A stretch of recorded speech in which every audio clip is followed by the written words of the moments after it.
Today's presentation is titled, FDA's New Inspection Methods and Alignment. Get ready for fewer but tougher inspections. I'm Kate Klaus, staff attorney with Medmarc's Risk Management Department. On behalf of Medmarc and today's presenter, John Avalonit, thank you for joining us. John Avalonit is an award-winning FDA compliance expert known for his business-savvy, pragmatic advice, and engaging, friendly style. Mr. Avalonit serves as a lead expert in the ISPE's Data Integrity Working Group. He has trained FDA and Health Canada officials on data integrity and routinely offers public workshops on data integrity training to clients around the world. In 2014, Mr. Avalonit co-authored the book, Pharmaceutical Regulatory Inspections, along with several current and former regulatory agency officers, and was the lead author of several certification courses for RAPS, the Regulatory Affairs Professional Society. In 2011, Mr. Avalonit was asked by the U.S. Department of Justice and the Office of the Inspector General for the Department of Health and Human Services to oversee the multi-million-dollar Dr. Comfort Corporate Integrity Agreement through 2016. His industry classic book, Get to Market Now, Turn FDA Compliance into a Competitive Edge in the Era of Personalized Medicine, was originally featured at BIO 2011. In both 2009 and 2011, Mr. Avalonit won the Best of Business Award from the U.S. Small Business Commerce Association. His blog, ComplianceZen.com, has been repeatedly named one of the top 50 blogs worldwide on FDA compliance issues. Over the past 10 years, he has been interviewed on public radio programs, in numerous industry magazines, and by multiple international news outlets. He has written more than 100 different articles on cost-effective FDA compliance, many of which have been translated and syndicated around the world. He speaks frequently for industry conferences and private corporate workshops. Prior to founding his lean compliance consulting firm, Cerulli & Associates, LLC, Mr. Avalonit was a former Fortune 50 combination device C-level executive who created, developed, and ran his company's compliance programs to achieve ISO, DEA, BIS, and FDA compliance. During his career, he has had to defend decisions to investigators, auditors, and litigators alike. He now brings his hard-won, real-world expertise and practical advice to corporate clients worldwide. A former FDA and U.S. Department of Justice prosecutor has said of Mr. Avalonit, he is the best in the business, period. With that, I am pleased to turn things over to John, who will begin today's presentation.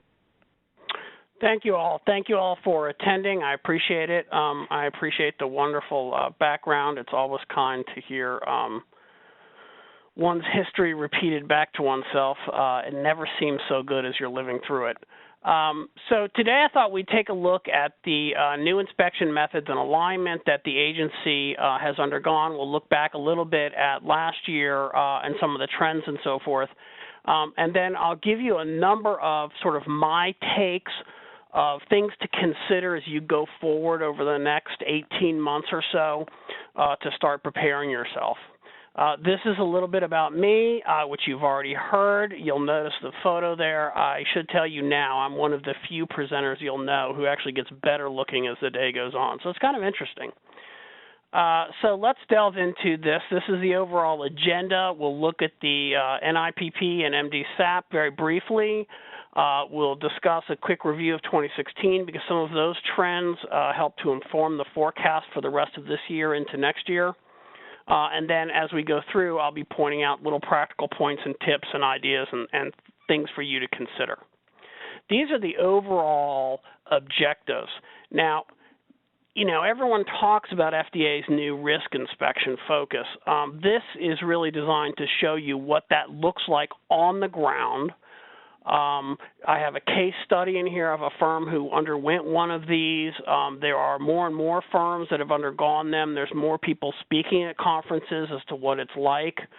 So I think that as you hear this and then you go out, you'll hear more and more about this as the agency rolls these out. One thing to note, to be cautious about, is that this is not going to be an overnight type of thing. The agency has been talking about doing these since at least 2005. That's the earliest presentation I remember seeing from the agency on this type of risk-based approach.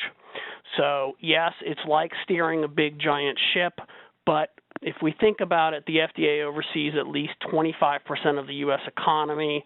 I'd be very happy for them to continue with the slow but steady rather than doing some rapid thing which may have serious consequences on one quarter of the entire United States economy.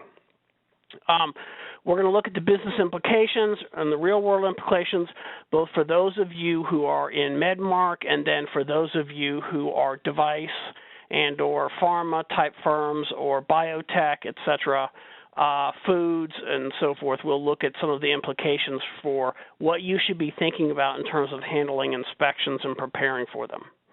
Now, I want to give you a serious note of caution as we go forward with this. I think this quote is really, really critical to understand from Alonzo. It really is some of the most profound changes that the agency is undertaking since the end of the 20th century. Okay? We are talking the early 1990s. That is how significant this level of change is. And to put your head as what was going on there, right? That was the time when Princess Di and Charles got divorced, right? That world, where the Spice Girls were the most popular band in the world, that was that world. Now, here's the overall alignment, okay? And this is their commitments that they committed to Congress multiple years ago, including enhancing training, enhancing specialization, and realigning all the various regulatory programs. They pulled the trigger on this officially last Wednesday. Okay, so everybody at the agency now has essentially a new job officially. Now, you know what happens for those of you who've been in giant reorgs. That means that people are doing their new job and their old job during this transition period. So one thing, a piece of practical advice for you to consider is as you go forward for the next couple of months, don't just send an email to somebody at FDA you need to talk to. You may want to consider calling them as well because it's going to be difficult as people are juggling new priorities and still transitioning old priorities. This is the so-called future structure. This structure has now been made official as of May 17th. So this is what it looks like. Jan Welch is now the head of the medical device operations under the Office of Regulatory.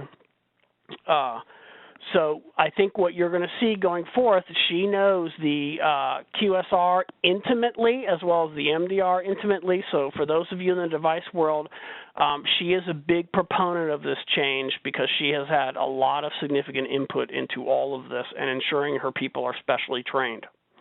So let's talk about what this now means for you. This is the nice high-level FDA slide. Specialized by program, expanded technical expertise, increased ability to keep pace. What does that really mean? Well, let's look at it. There's two new inspection methodologies. One is known as the MDSAP, or Medical Device Single Audit Program, that audit model. That's obviously for the device folks. The other falls under the Office of Pharmaceutical Qualities, their One Quality Voice initiative. So let's talk about the drug side first.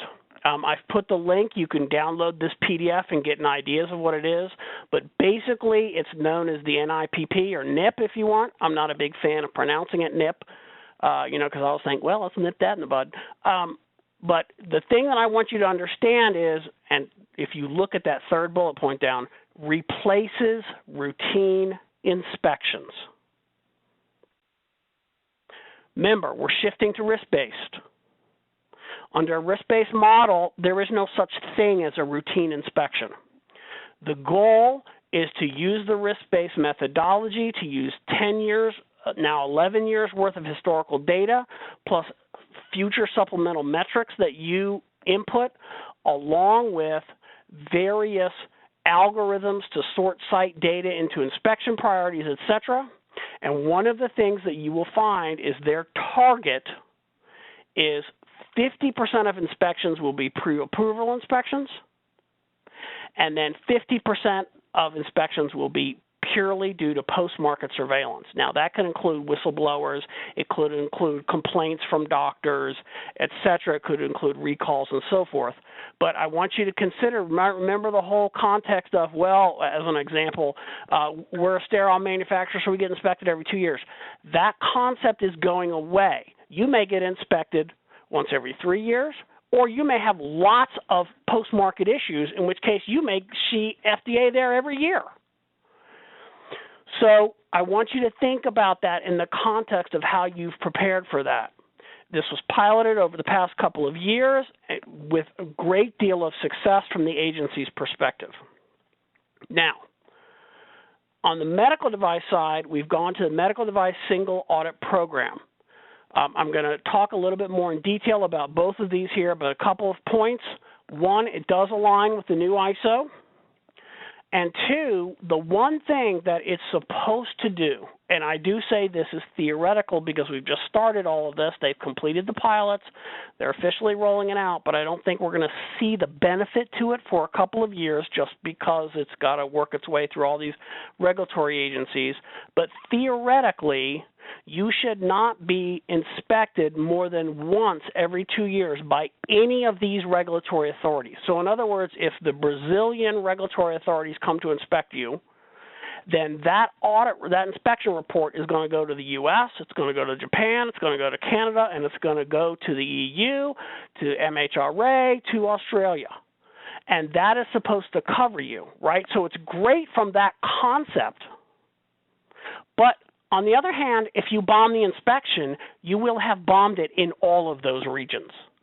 So, you know, it's a double-edged sword. So let's talk about what this means in the real world then. So long ago,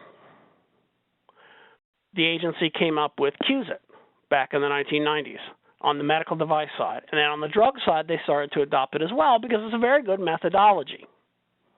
Right? And we've all seen this. We're all aware of this. We know what it's been like for forever, and there's tons of little things you can download and go look at on preparing for it and handling it and so forth. And under this, we'd all set up a war room, right? So we'd have one meeting room where there's the FDA and investigators and your host, and then you'd have another meeting room, hopefully not adjacent to each other, you know, because voices carry. And what would happen is the agency would put in a request. That request would go back to the war room.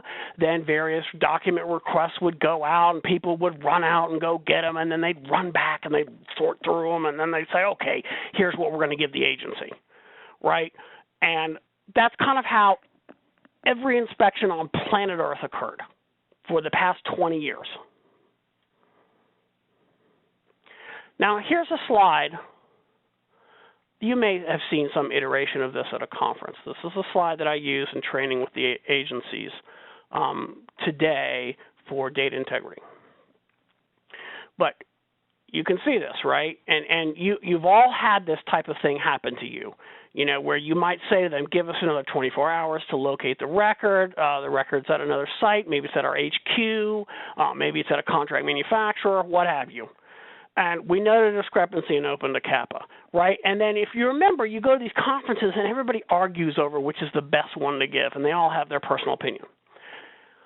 Under the MDSAP and the new inspection protocol project, all three of these answers would be 43 observations. Here's the logic. Today, right now, after this webinar, go on Google and type in anything, and you will get a response back, hundreds of responses. You will be able to find a document, a PDF, anything within less than 16 seconds. And the agency's response at this point is, are you telling me I can go on Google and find anything on planet Earth in 16 seconds or less, and you need another 24 hours? So what if it's at another site? Does Google just cover your site? And lastly, you noted a discrepancy. How come you didn't find this before we came in? We're coming in a risk-based methodology. This might be the first time we've been here in 7 years, and you haven't found this issue yet? How can you even claim to be operating in a state of control? So here's how, according to the people who've gone through these inspections now during the pilots, the whole war room thing has to change. And a lot of you who are very vested in, we've got a great war room and our methodology is perfect, are not going to be happy. Because basically, you're going to get rid of your war room. The agency wants to see, and this is part of the whole agreement with the NIPP and the MDSAP, the agency wants to see live records, like on your computer network, on your computers. Because here's the thing. We know you use them. Everybody knows it. It's time to stop playing games. Okay? I was at a client site last week. They're like, no, we have paper. We have paper batch records. Oh, okay, so you produce the batch and then you have the paper batch record that goes around. Well, actually what it does is it goes to document control after the factory makes it. They scan it, and then when we're at the labs, we look at it online and stuff. Okay, see, we're done. You don't use paper records anymore. You're making decisions, and this is the key point. You are making safety and efficacy decisions based on electronic records. And so that's the concept, is the agency is starting to ask people, pull it up. You don't need to print out. I don't want to see all printed out of those CAPAs. I know you're using TrackWise or some other system. Pull it up. Let's see it. Show it up here on the screen. And in fact, other people who've gone through these have said, really, the whole thing now is you have a meeting room with like 3 different projectors, 3 different screens. Screen A could be the actual CAPA. Screen B could be the might be the training records of all the individuals involved in that CAPA. Screen C might be the validation documentation around the PQ, the performance qualification for the complaint handling system. That's kind of how it's looking like in the real world. So I wanted to show you this case study from a firm who went through this in the pilot program. They make OTC, so they're over the counter, right? So we know this is not like sterile products. We know this is not life-sustaining products. This is very low risk, okay? And the thing that I want you to know is that they had passed, since 2000, 9 different health agency inspections from both FDA and Health Canada. So they pretty much knew exactly what to expect under the old methodologies for the past 2 decades. First thing they noticed about a difference was they got a pre-approval request. Do you have a policy on data integrity? Yes or no? Now, you know by them asking this is going to get exciting.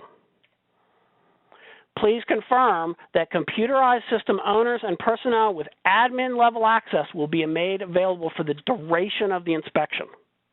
Right, so if we're there for 3 days or we're there for 2 weeks, you better have somebody with IT admin experience on all the systems that we're going to ask about. Better be available. Now, they may not need to be there in person, as this spells out, but they better be there remotely. You better be able to open up a webinar. And really, in this day and age, as you attend this webinar, you can't do that? Come on. They need this because they are going to delve into the administrative details and controls around your data on those systems, because they know you're using electronic records. They know it. Everybody knows it. And then, please complete the listing of computerized systems. And MHRA, for instance, even sends this handy little inventory format for you to fill out and send back to them prior to their investigators arriving. And notice what this does. They're listing the last validation date, most recent change controls, so you already know they're going to be looking at those. Here's the initial set of records that they requested. They wanted to know the site data integrity compliance plan showing the progress to date for the past X number of years since the last time they'd been there. They wanted the inventory list. They wanted a list and copies of all the computer system validation and all data integrity-related SOPs and policies. Then they wanted the most recent change controls related to those validated systems, because they wanted to see, is your data really in control? And they wanted 18 months worth of CAPAs. And what they did was, it was really fascinating how they did this. It was beautiful. They didn't say 18 months worth of CAPAs or give me your most recent 10 CAPAs. They said, here are some key phrases. let's search your CAPA system for any CAPA in the past 18 months that involves one of these key words or phrases.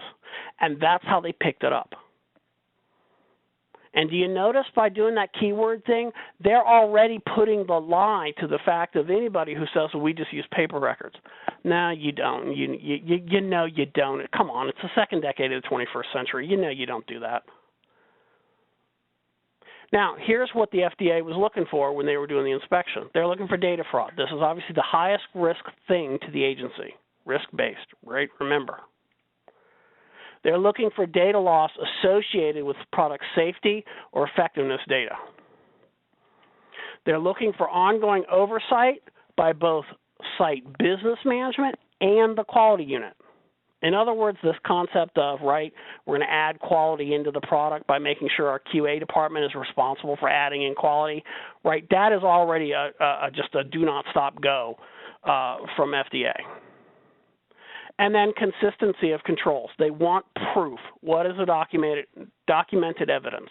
Or in the case as an example of computerized systems with various controls, let's pull up and look at some of these security controls online actively. Show me the checkboxes you've got done. Show me this stuff. That's proof. You don't necessarily need to have screenshots to be able to hand to the investigator as long as you can show it online. I just wanted to point out, they were very clear and upfront that they were not looking for perfection. They expected you to have some gaps. What they didn't expect was a ton of gaps. If you've ever sat in these absurd meetings where people argue about what the risk analysis is and how we should weight this and that and da-da-da, the agency didn't care for any of that. It really just did not matter at all.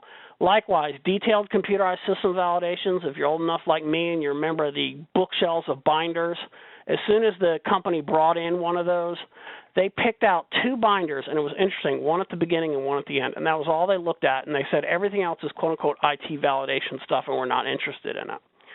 And then, a comprehensive set of the right SOPs, because as far as the agency was concerned, as long as you're covering the different activities and how decisions are being made and documented and who's involved, then you've got the right set of SOPs. There's no right number. Now, within one day, literally within an 8-hour day,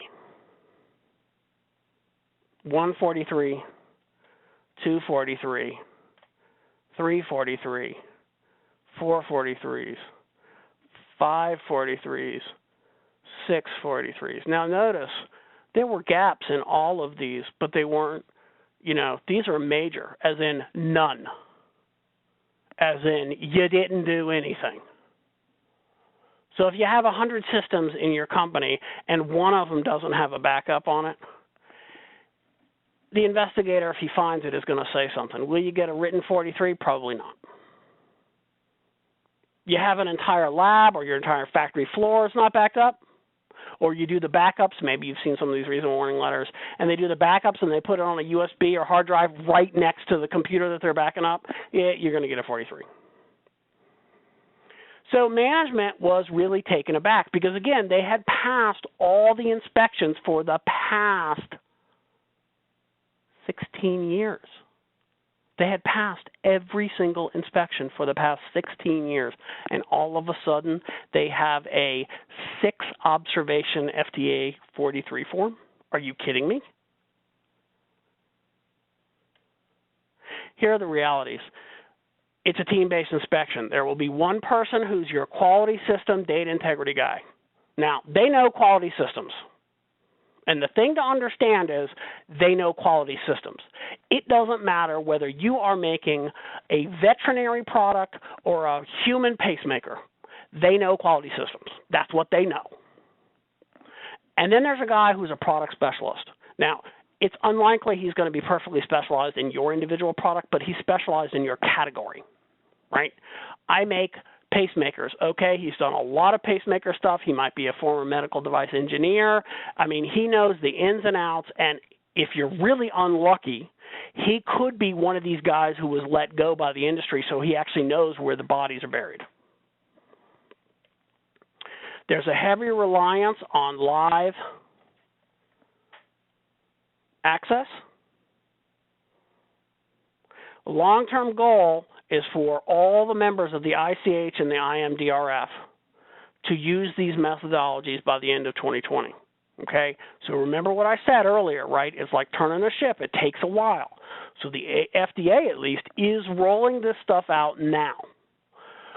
The way that I like to think about it is, in the big picture, if you have an FDA inspection that you have been told is coming or are expecting to come this year, you've got about a 50-50 chance of getting a new one versus the old style. I can't tell you any better than that. And really, given their rollout plan, it's probably more like a 30% chance to get the new one and about a 70% chance to get the old one.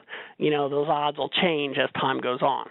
But I want you to understand that. So, you know, for those of you in quality and regulatory, don't run out of this and go, oh my God, everything's got to change. It's not like that, but it could be eye-opening your next inspection. One of the key giveaways that people have said who've gone through these is, and it's really interesting, they show up with tablets, the FDA does, and they literally are not interested in looking at your paperwork. They're like, do you have this on, can you put this on a USB for me? All right, let's pull this up on the screen. Right, don't want to see big file folders, not interested. No, you're pulling those out of the document control room, which means nobody's actually using them on a day-to-day basis. And under this risk-based methodology, you have a significant increased likelihood of getting a 43, because here's the deal. They wouldn't be coming to you if it weren't for a post-market surveillance issue that you may or may not be aware of. So by the time they show up, they already know something is wrong.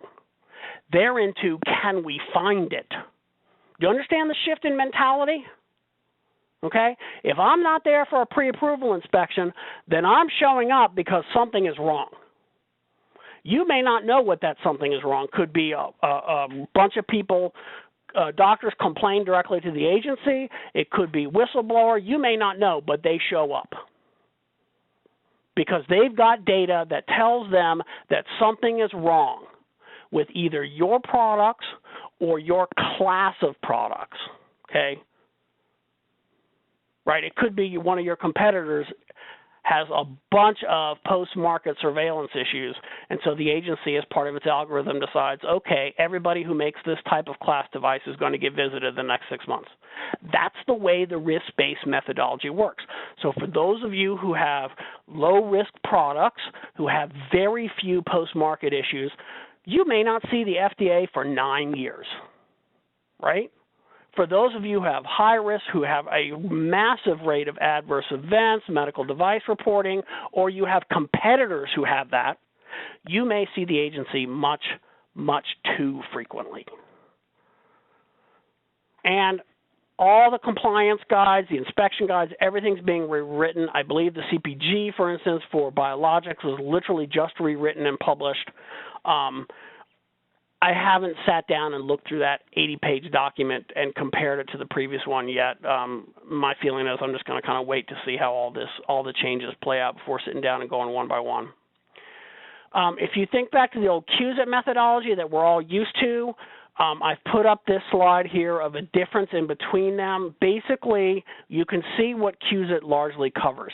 You can see the MDSAP structure covers a couple other things. Now, obviously, the marketing authorization and facility registration, much of that is driven by the non-U.S. partners involved in all of this. But again, they will look at your registration. Is it up to date? Do you still make all of the same things you registered for here at this site, et cetera, et cetera. Measurement analysis is an improvement. Those are things like your metrics, your internal metrics, things like that. And also, don't forget, under the metrics reporting initiatives, what you're supposed to be doing as these get rolled out, and I'm not stepping into the detail. Please do not ask me questions about that because I'm not stepping into the details. This is the ugly, ugly scene of it all being played out here. But basically, they'll be coming to verify the data that you sent into them. And remember, if you misled them on the number of, out of spec things you had, then that's going to be multiple potential observations against you. So it's going to be very ugly. And then they're specifically calling out the purchasing controls. And if you go back to that link that I gave you there, and that'll be in the slides and does work in the PDF, you can go and download the various MDSAP documents, and they're very clear about this is what we're going to ask about. I mean, they have an 80-page document full of the questions for each of these areas. So for those of you in quality, if you haven't already taken a look at this, I would strongly urge you to do this, because if you can prepare for this, as you can see, you'll clearly pass any QSIT inspection as well. This is the overall timeline. By the way, I don't know if you notice in the upper right-hand corner, you see the smaller FDA logo. That's the new FDA brand. So the old one that I showed you early on, the first couple slides with the little wave across the top, that's the old FDA logo brand. So as you can see, this is obviously a fairly new slide since they just did this branding here.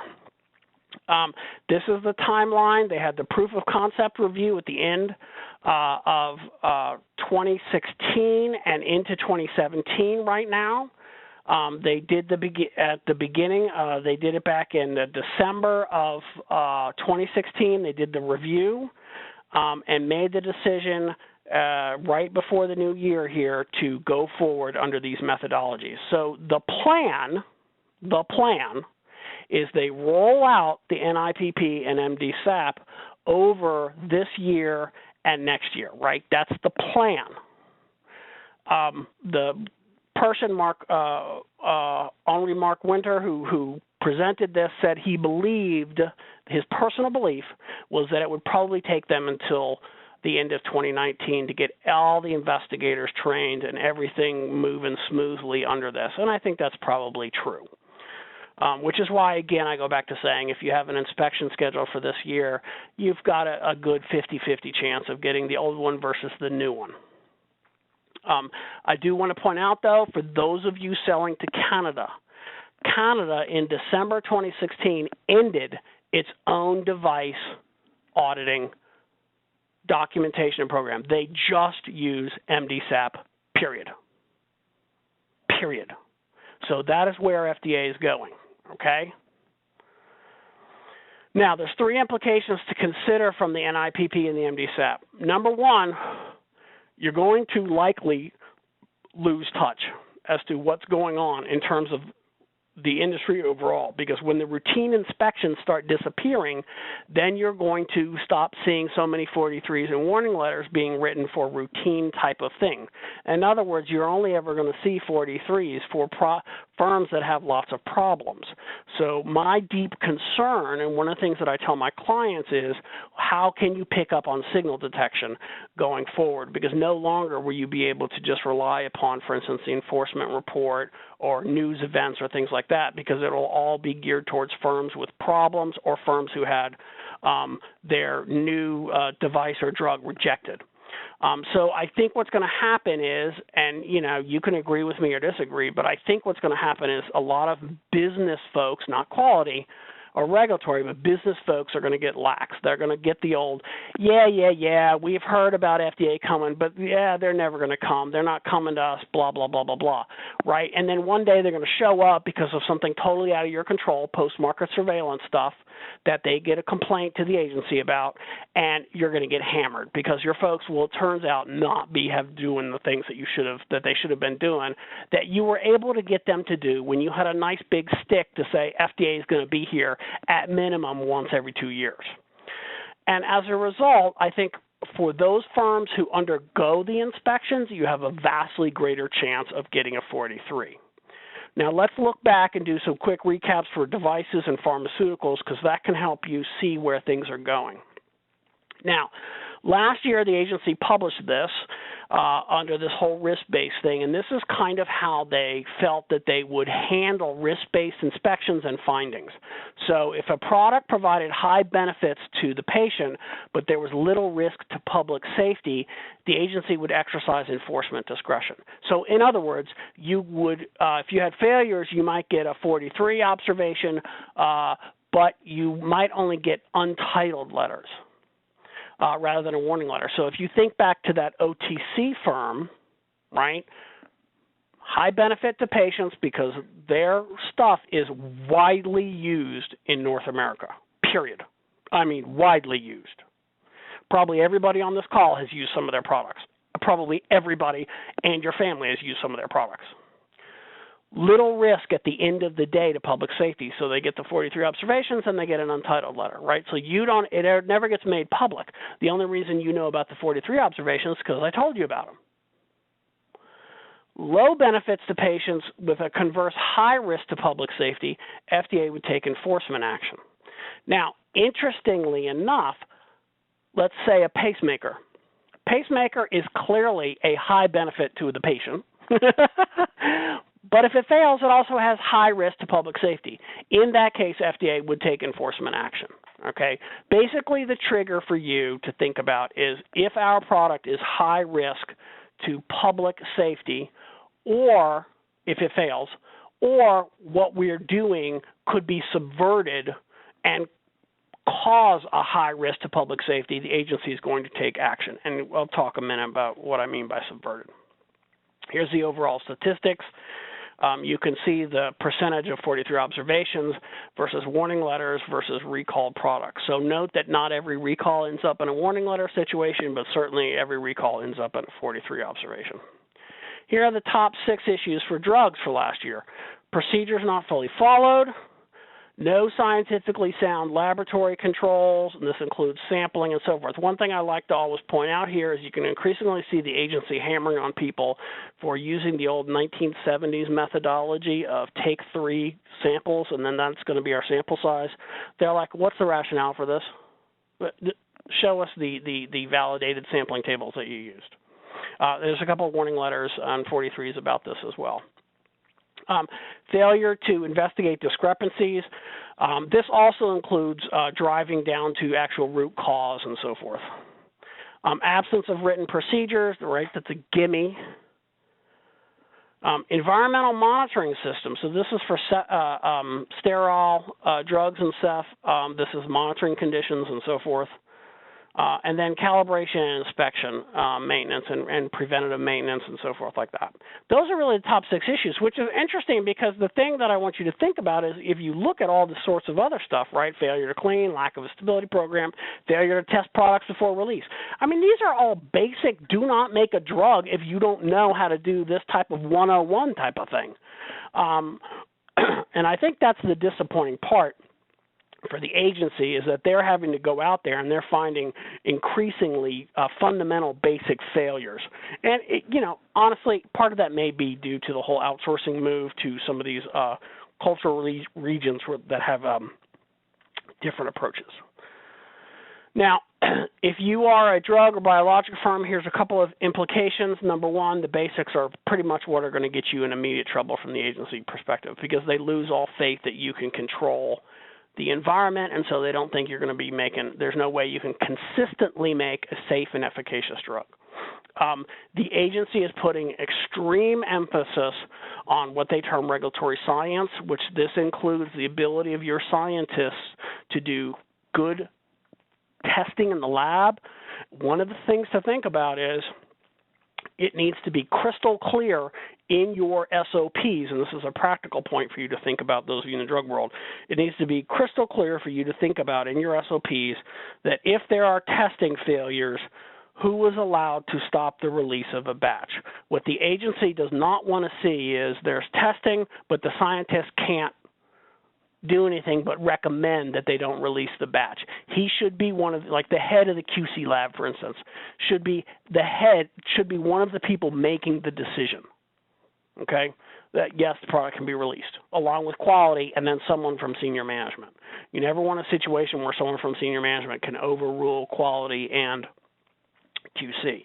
It should be obvious, but it's a given. The other thing that I put here from a big perspective is the liability risks are going to go up. When you move to a risk-based methodology, and you only are inspecting firms when there's a known problem or their competitors have known problems, you increase the likelihood of a 43 observation. And as we have all seen over the past 10 years, the product liability lawyers actively solicit patients who have had problems with particular drug and device products. So I think you're going to see that this is a boon to the Product Liability Lawyers Association, because now they're not going to have to wade through the piddly little 43s that have what? No impact or low impact to public safety. They're only going to get the warning letters and see the warning letters for things that have a high impact to public safety, which means, therefore, here's a perfect one to go after for a lawsuit. It's really like a beautiful approach if I'm a product liability lawyer, which I'm not, by the way. But, I mean, it's like manna from heaven. Now I don't have to do any work. I just file a lawsuit against everybody who gets a warning letter, because they wouldn't have gotten a warning letter if they weren't a high risk to the public. I just need to find patients who took this drug, and I'm golden. On the device side, here are the top 6 issues. Lack of or inadequate CAPA procedures, which, yeah, it's always number one. But, you know, my feeling is for the past 20 years, they've always looked at CAPA first. Well, you know, if you always look at CAPA, then it's always going to be the number one issue you find. I mean, no kidding. You know, what else would you expect? Lack of or inadequate complaint handling procedures, again, think about the shift to the post-market environment. And lack of medical device reporting procedures. Again, think about the shift to the medical device thing. Now, we're going to talk about cybersecurity here in a moment, because this is a big issue going forward. I want you to remember these two, because these are going to be seriously problematic, as I will show you here going forward for those of you in the device world and have to worry about cybersecurity. Then number 4, lack of non-conforming product procedures. In other words, how to control your product when it doesn't conform. It's not followed. You released a lot even though it failed the quality control tests, or you retest it until it passed. I mean, you know, the typical stuff that you see with people who are being naughty. Lack of supplier oversight is what this basically boils down to. Whether it's suppliers, raw materials, components, etc. Again, another one to keep an eye on. Both 4 and 5 here when we talk about cybersecurity here in a minute. And then lack of or inadequate process validation. As you know, all of the regulators are starting to put significant emphasis on process validation as well as computerized system validation. And I don't mean the old computerized system validation way we used to do it. Think of it as huge emphasis on performance qualification, or PQ. Again, if I'm in a risk-based approach, I'm coming in after the fact. I'm coming in knowing that all the data points to there being an issue here. So if you didn't do process validation to verify that things are operating and will stay in a steady, consistent state, you're going to have process validation findings. It's just a given. Here are the numbers for the devices. Again, you can see that these are the big issues. They're very, very common. Probably these top 5 here jockey around over the past 10 years amongst the top 5 spots, but in general, that's kind of what it looks like. So on the device side, basically your takeaway for the last year is failure to follow your own SOPs or to have SOPs. Obviously, is going to be a 43, but is increasingly leading to product recalls, because the vast majority of those product recalls that I showed you earlier were devices. So a couple of implications if you're a device firm. Number 1, it's going to be absolutely imperative that your quality group doesn't just manage the quality system. They've got to actually go out and do real audits. And if they don't do real audits, then they need to hire somebody to help them. And that includes the suppliers. You've got to have a set of SOPs for things you do, and you need to keep those current. So my strong advice from a personal level, having had to write these and follow them and audit them and update them all stuff, is you do not want 40-page SOPs, because that is a lot to keep on top of. And supplier oversight is a big, big issue. As we go forward, again, more firms are outsourcing or using contracted resources, etc. So one quick example thing you might want to do, take a look at your training SOP. Does it say that this in the scope applies to all employees, or does it apply to all personnel? Because if it only applies to employees, that means any on-site temp worker or contractor you have, you may not be being trained, you may not have people who are training them. in which case now you have untrained individuals doing regulated activities. It's one of the things the agencies look for, so be aware of that. Now, device cybersecurity. I'm sure we were all aware on the news recently. This is from a workshop that I gave earlier this year, so the timing is sadly impeccable. I think that this is really a growing issue, and it is not going to, at the public level, hit you as a device firm, right? Nobody is saying, I'm going to announce ransomware on a medical device maker, because it's just seen as one entity from a public perception perspective, okay? Where they're hitting is the hospitals, and they will eventually, because this has already been discussed at the Black Hat hacker conferences, hit patients who have devices that share data with the doctor's office. That, for instance, if you have make a diabetes types of devices where you that does the glucose monitoring and so forth, and there's communication between those. Anything like that is going to be susceptible. I just put that picture there. He's one of the people who's wanted for in connection with all of this. Notice he's Russian. You can look him up online. He lives in quite a nice little Dhaka on the Black Sea. It turns out that cybersecurity, being a hacker for medical devices and the cybersecurity side, is extremely profitable. I don't know if any of you saw the recent New York Times article from, I think it was last week, but it may have been a week and a half ago now, that basically said that the code that this recent cybersecurity ransomware was released under was basically written at the level of a 10-year-old. It's the type of level of coding that they teach in schools all around the world now. So you're not really talking about highly intelligent, genius level people. I mean, this is just your average person who's got coding skills who decides, screw it, I don't have any ethics, but I sure want to make a whole bunch of money for only working for 15 minutes. So, I think that we're going to see this is just going to get worse and worse. And indeed, that is what the FDA expects at this point. It's what all the regulatory agencies expect. That's what the security experts expect, that this is just going to literally get worse and worse and worse, way before it gets better. Malwarebytes back in January noted that ransomware is going to become increasingly targeted and personal because, frankly, it is, again, literally just too easy. I mean, it is truly a joke as to how easy it is. Basically, you need to have the computing skills of a 10-year-old and no ethics. Those are the requirements to get into this and make a lot of money. 10-year-old? Right? Not 10 years of coding experience, but 10 years old and no ethics. But those are the only two things you need. Couple of real-world examples. From June 2015, 3 devices arrived at the hospital already infected with the malware directly from the U.S. manufacturer. So possibly one of you was involved who's listening to this. Someone in your environment is either A, infected with malware, or B, was actively infecting devices before they were released. In last year, the Veterans Administration Hospital, 2 devices arrived directly from the manufacturer infected.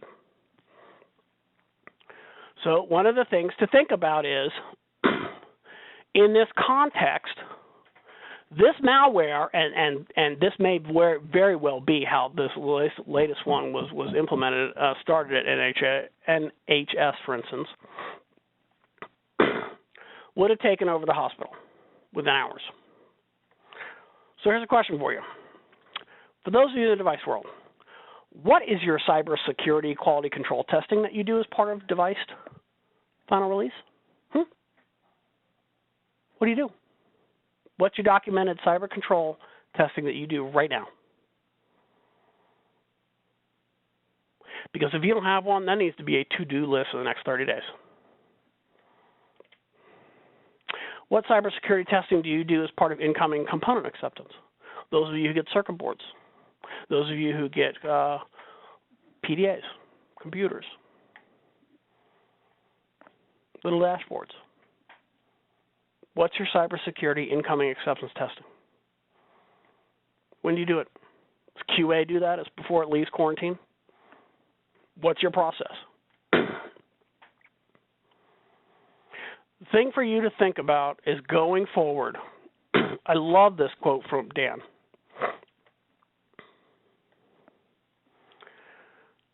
Notice, a sliver of a chance.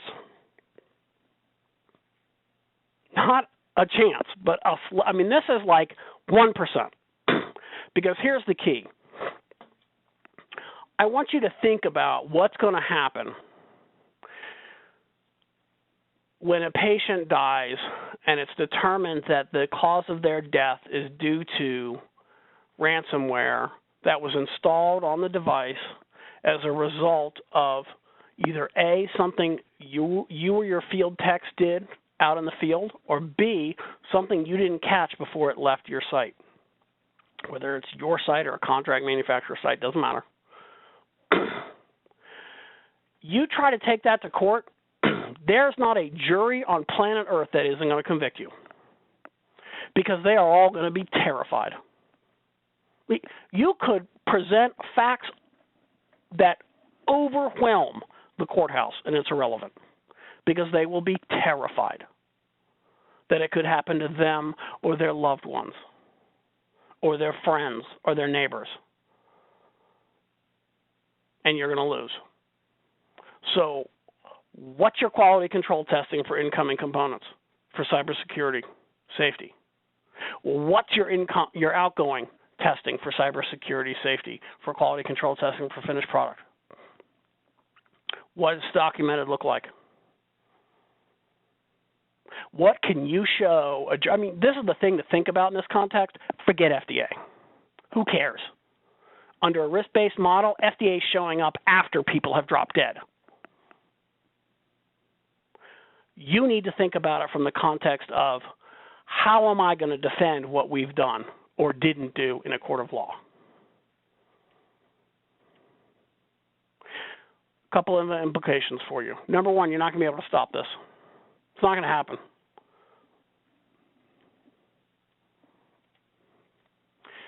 Again, as I said even before we discussed cybersecurity, the risk-based methodology is a boon to litigation liability lawyers.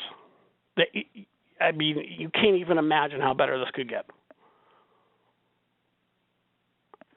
And now with cybersecurity, oh my God.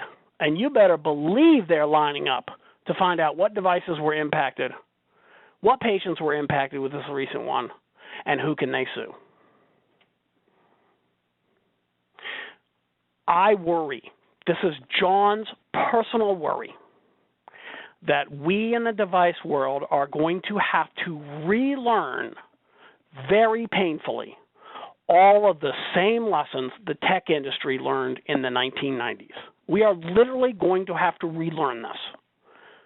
That we are going to go down the path of saying things like, don't put out a fix. Dude, that's going to cause us to have to change something on FDA. We're going to have to submit something. People will know, don't do it, right? I just have this feeling because I've already seen companies do it. It's embarrassing.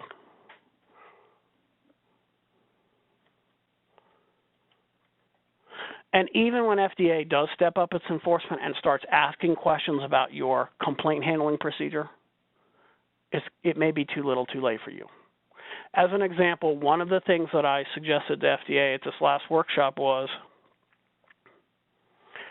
ask the company what their process is. Now, ask them before you come in after the fact. Ask them now, what is their process when a patient calls the 1-800 number and says, I have been told by a hacker that he is going to shut off my insulin pump, my pacemaker, my whatever on Friday if I don't wire $500 or $1,000 to his Bitcoin account? Are you going to pay me back for this? Because once I say yes, he's going to hit me again or somebody different is. What is your plan to handle that? You need to have a plan at this point. It's not, well, we'll put that on the agenda for next year. No. I would hope and pray that by this point you understand this is a now. Do your investigations for your post-market complaint handling investigation process actually consider cybersecurity design flaws? How rapidly can you update your firmware or your software? In the device industry, it could be months. Go look at the timeline in the tech industry. It's like 24 hours. You need to get there. So what's that going to look like in your organization? Risk assessment. Do your risk assessments include cybersecurity risks? Who can assess that? Who do you have who can speak to that? Did you have a risk assessment that included IT, or was it just device engineers? I'll never forget one of the devices that I helped on. It was a firm that was making a inhaler for opioids, painkillers. Beautiful design. It was really wonderful, right? You take this thing and you would go to your pharmacist and you refill your prescription, and then you would inhale the opioid. And I was in IT at the time, and I asked what I thought, because I had little kids, was just a stupid duh John type of question. I said, so what's the childproofing on this?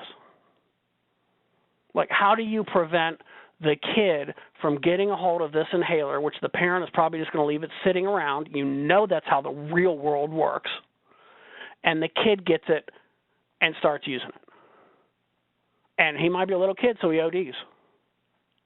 What's the childproofing mechanism you use? And mind you, they were about to finish this device and submit the application, and they had never even considered that question. That is the value, if nothing else, of having somebody who's not a medical device engineer in the room when you're doing these risk assessments. How did you address the likelihood of hackers attacking the individual patients if they have implants or use external things or diagnostic devices? One of the horrors that's talked about in cybersecurity is, and I want you to think about this, forget your views. Your views on pro-life, pro-choice. Forget your views. I want you to think about the horror that would happen if a hacker infiltrated an ultrasound thing so that any picture of a developing baby or fetus had 3 heads. How many women would have abortions around the world? Forget just the U.S., around the world because of that. And then to come to find out that, oh, that was just a hacker's joke. What's your process to prevent that today? Because you make the diagnostic machine. It's not the hospital's job.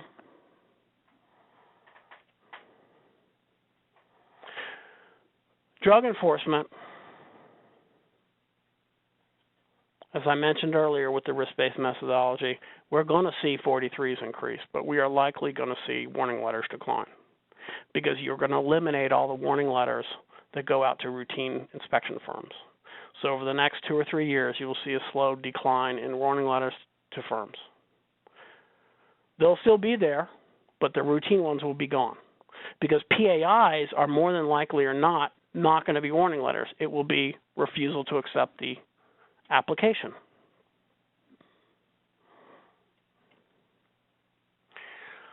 Under the current administration, I want you to think about this. The agency and under the current Congress, so it's not just the administration, it's the current whole 2 branches of the 3 that we have in our government. The FDA is already being pushed to not be so hard on firms.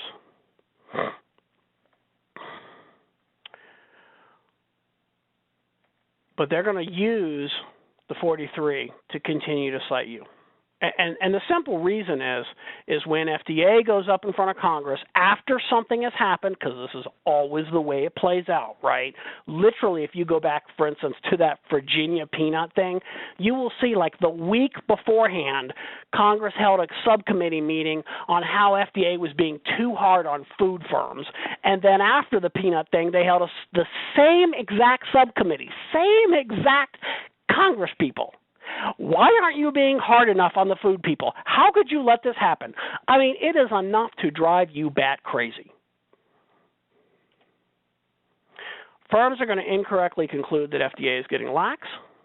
Oh, we haven't seen them in a couple of years. Well, that's awesome. They really must be, powering down. Okay, we can be a little more loosey-goosey.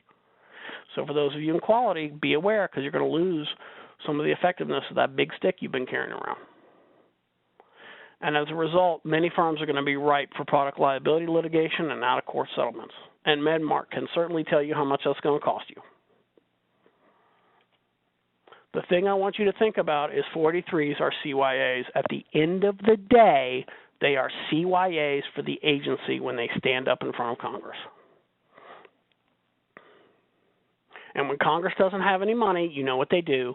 They hold committee meetings and subcommittee and bring all the different agencies in to testify. So here's what we've gone over. We looked at the NIPP. We looked at the MDSAP. We did a quick review of last year and some of the trends and how they're playing into this year and going forward. We looked at the rollout that's going to take over the next 3 years. So don't worry. Don't leave here thinking, oh, my God, we're not prepared for the NIPP. The chances are you aren't going to get one this year. This is your wake-up call to get prepared now. Now, this is a little bit about me again, which you've already seen. As you know, I got better looking as I went on, didn't I? You will see my direct contact information here. We're going to have Q&A here, but I want you to know that at least in my experience, I have been the kind of person who can never think of a good question in these types of things. But I always think of something 2 weeks from now because something will happen. If that's the case for you, just email me directly. I am more than happy to answer a follow-up question as if we were here. Okay? So at this point, what I'd like to do is turn this over to Kate to handle the Q&A. Kate? Thanks, John.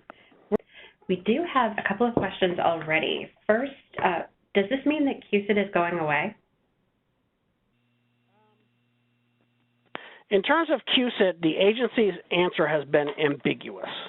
The way that, and I will tell you why the agency's answer has been ambiguous because there are a lot of the old guard still left at the agency who are very vested in QSIT.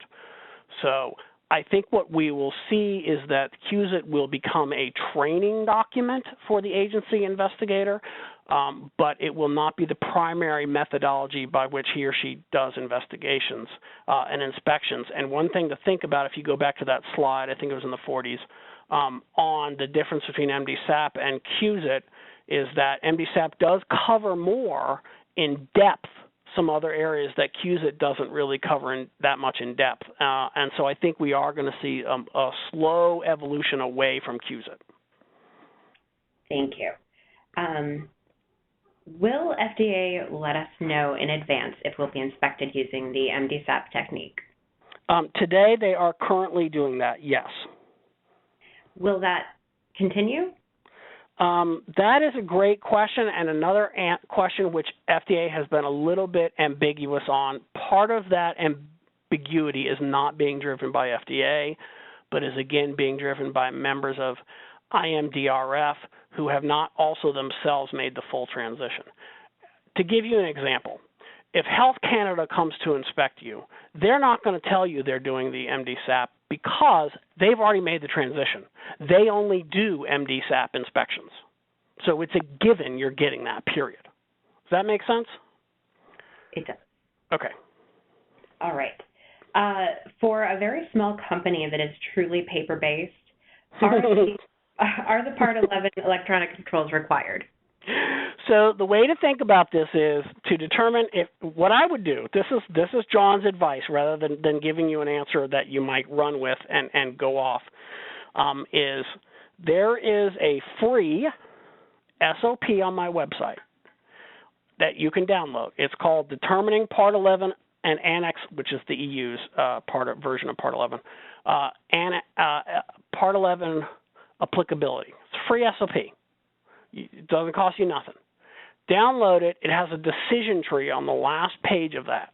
What I would do is flow through that decision tree with a series of questions, because those are the exact questions that the agency will ask you.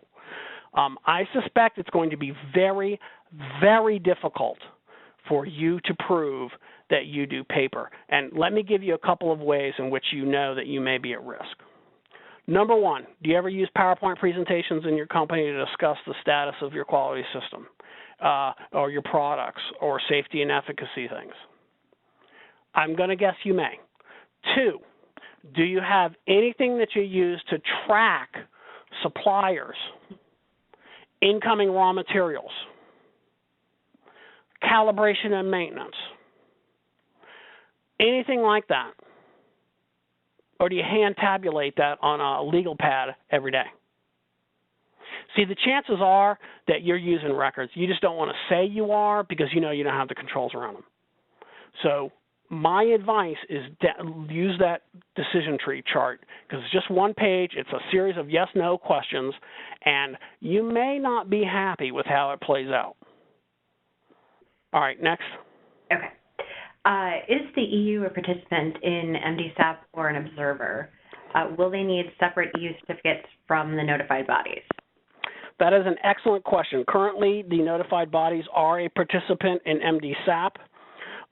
That is currently under discussion with the EU. I believe the last that I heard, which was November of 2016, was that the notified bodies are literally being phased out of this whole thing, so that basically they're only going to be doing the initial marketing application type of thing. That's the last I heard. Now, I don't know how accurate that information is right now. I know that there were hot and heavy discussions for the past 3 months. Shoot me an email after this, and I'll tell you the name of the guy for you to contact to get the answer. I just can't remember his name off the top of my head. But he gave a presentation on it in November up in D.C. as to where they were in the status of the negotiations and the implementation of all of this. We have another question here. Do you think that FDA will increase the amount of overseas inspections? Yes. And in fact, on the drug side, I just found this out when I was out on the West Coast districts last month doing training for them. The number of investigators, at least on the drug side, there are more investigators overseas now or doing overseas inspections than there are doing internal U.S. inspections. Now, again, overseas also includes Canada and Mexico, so it's not, over the sea. I know that on the device side they are planning to increase it, but honestly, they tend to lag behind by about 2 or 3 years in terms of where the industry is outsourcing. Right? Everybody knows companies have outsourced to China and India and so forth on the drug side, so that's where all the inspectors have gone and are going.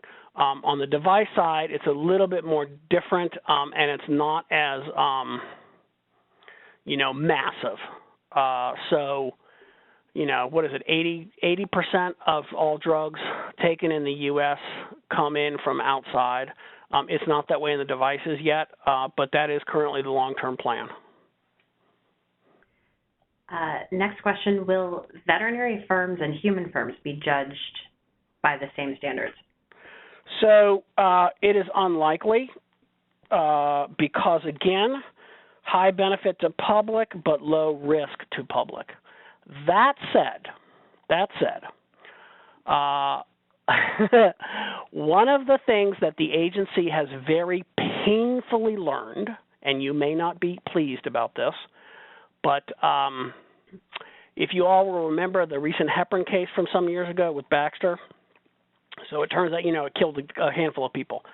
The agency cataloged somewhere around 200 phone calls and possible complaints and queries about symptoms and all that kind of stuff for humans. They cataloged more than 60,000 phone calls for pets. right? Because heparin goes into pet food too. So the agency's takeaway from that was you can kill people, but don't screw with their dogs or cats. Which is a really cynical statement, but I think that's the way to think about it, is that in general, at an individual level, it's a very low risk to the public. But if you have an issue that has a very broad, high risk, right, dogs and cats start dropping dead, and it's traced back to your firm, again, under the risk-based methodology, the FDA would show up and they would be incredibly strict. So as long as you can avoid that, you would probably stay off the agency's radar for quite a while. I think we have time for just one last question. Do you have any thoughts on what potential impact the new commissioner might have?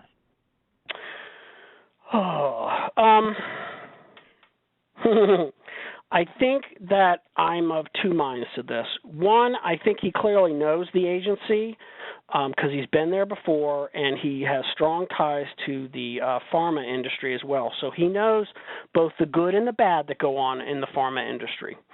So I think there's a lot of positive chance for the agency to the way that I would put it is to cut you slack when they find low-level problems, right? The whole concept of enforcement discretion, unless they can clearly link a problem to a direct relationship with product safety and efficacy. For instance, the way data integrity failures are directly linked to product and safety efficacy failures because you make poor decisions. I think that you may find a lot of enforcement discretion. That said, there is going to be increased public scrutiny around pricing, sales, things like that, risk methodologies, benefit risk ratios, efficacy considerations, and so on. Conversely, one thing you guys should be aware of, if you haven't already seen it, this was just in the news, the Supreme Court refused to hear the latest appeal to the Park Doctrine. And so 2 executives are going to jail for 3 months, and the Department of Justice under Sessions wrote a brief on behalf of FDA saying to the Supreme Court, don't listen to this case. These guys did wrong, even though it was just a misdemeanor, so they should go to prison. Any executive who is in a company that does something wrong should suffer the consequences. So I think you should understand that it may be that the FDA commissioner is sort of on the life sciences side of the pendulum, but the DOJ's secretary is really sort of, hey, if we find out that you did wrong, we are going to come after you with the hammer and the anvil. So, pros and cons, unfortunately. We did have one more question come in that was somewhat interesting.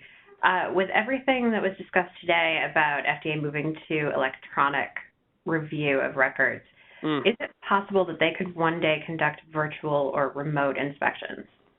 Okay, so here's the answer to that question.